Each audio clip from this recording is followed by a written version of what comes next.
Love is in the air, and I have book recommendations.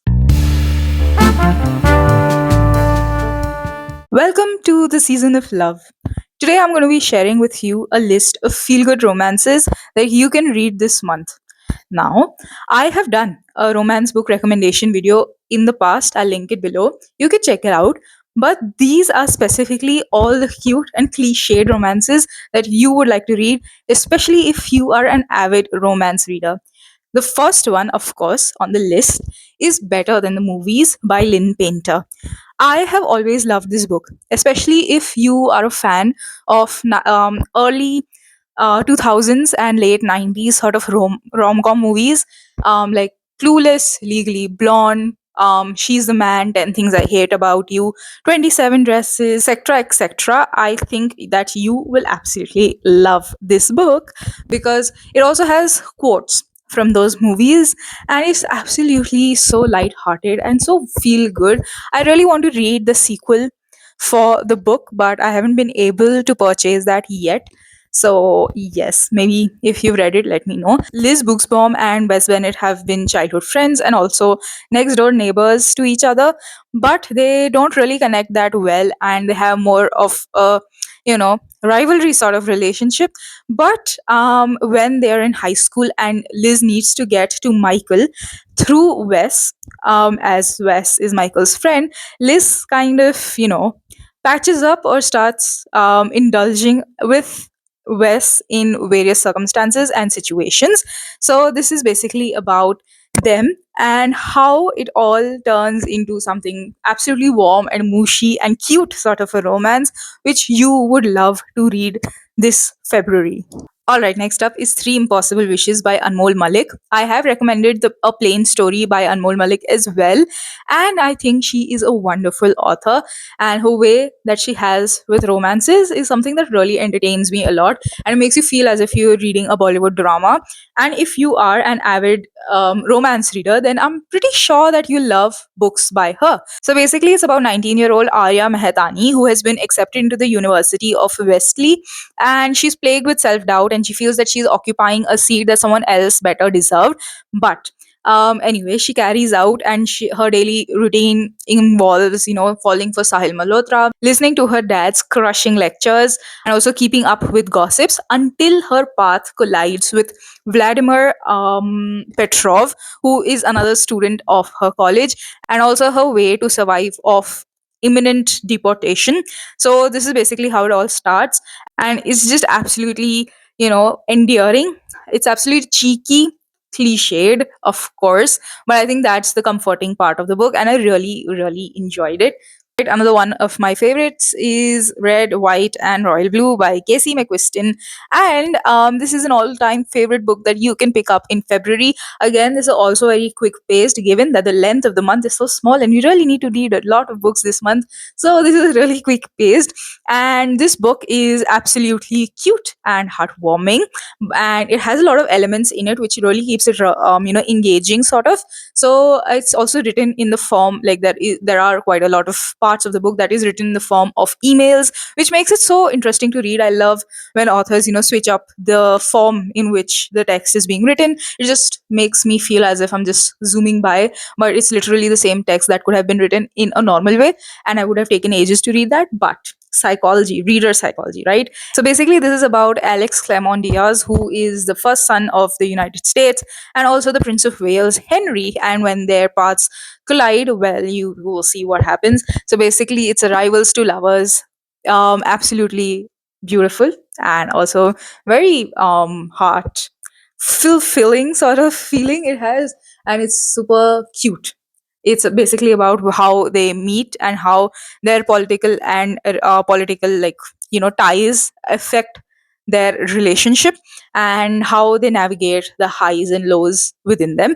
It's also a movie, Red, White, and Royal Blue. I haven't. It's a movie, right? Yeah, it's a movie, and I haven't watched that yet. It came out like ages ago, but I haven't watched it. Somehow, I just feel it really difficult. Find it really difficult to watch movies based on books or series that are based on books. I think series is literally very difficult. Movie, I'll just think of watching maybe once, but not series. They're very difficult to watch, but I have watched the um, A Good Girl's Guide to Murder series, and if you want to check out my reviews, you can. Next up is Book Lovers by Emily Henry. Now, I'm not a big Emily Henry fan, but she sure knows how to do her romances right, and this is one of them. Actually, there's another on the list as well, but for now, we can enjoy this one.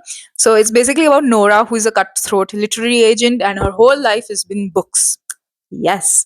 And she's currently on top of her game. And Charlie, he is an editor, and he has a gift for creating book bestsellers as actually, and Nora is his arch nemesis. So Nora's sister, after a series of breakups that Nora has faced, Nora's sister basically suggests that she goes to the small town of Sunshine Falls, yes, and spend a month over there in, just for a holiday and vacation.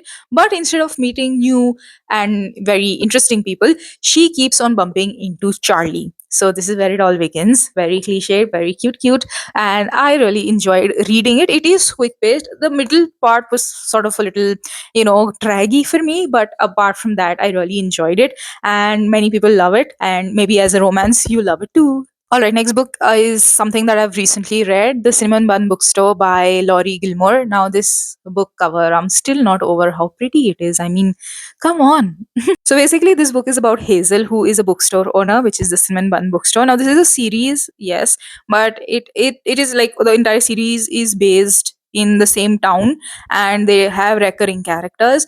But this story in itself is sufficient. Like, you can read it as a standalone, but of course you can read it as a series, and I think that would be more preferred. Anyway, this is about Hazel, who is a bookstore owner of the Cinnamon Bun Bookstore, and when messages they start to turn up at her bookstore, secret messages, hidden messages, she kind of sets out to discover who this is, but she doesn't have that sort of push to actually go out there. But when she meets the fisherman, the town fisherman Noah, he kind of gets her out there during her midlife identity crisis, sort of, and they basically start discovering where the clues lead them, and it's basically all about them. So this one is definitely a little discreet. The cover is pretty discreet, and I hope you'll really enjoy it. All right, lastly is Beach Read by Emily Henry. So Emily Henry has made it twice in this list. Wow. I really like that Emily Henry's covers are always in some sort of, sync. I don't know, somehow they just match. So that kind of, is something that really satisfies me. I don't know why. So anyway, Beach Read is about January, who is a hopeless romantic who narrates her life as if she is part of a blockbuster movie. But Gus, no, yeah, Gus. Oh yeah, I thought. Oh, this was Charlie. I thought this was Gus. So this was Gus. Never mind. So yeah. So January is a hopeless romantic who keeps narrating her life as if it's part of a blockbuster movie. But Gus is a serious literary type sort of person who thinks that true love is just a myth. It's a fairy tale. But January and Gus, they have had more in common than they think they have had of course. And now that's just where it all starts, and that's where I'll leave you. It's not exactly summer based, so don't go thinking that it will be summer based. It's just beach setting is there, but it's not exactly summerish. And yeah, that's all you need to know. It's two writers, one holiday, and a rom-com waiting to happen. So it's as simple as that. All right, so these are 6 book recommendations to get you by this February. That is the season of love, or the love is in the air, and whatever. So these book recommendations will make you a hopeless romantic like me, and I really hope that you enjoy them. So this list is different from my romantic book recommendation list. You can check out that video as well, and stay tuned for a book haul next week. I hope you really enjoyed this video, and don't forget to like, share, comment, and subscribe. I post every Friday, so I hope to see you at the next one as well. Goodbye.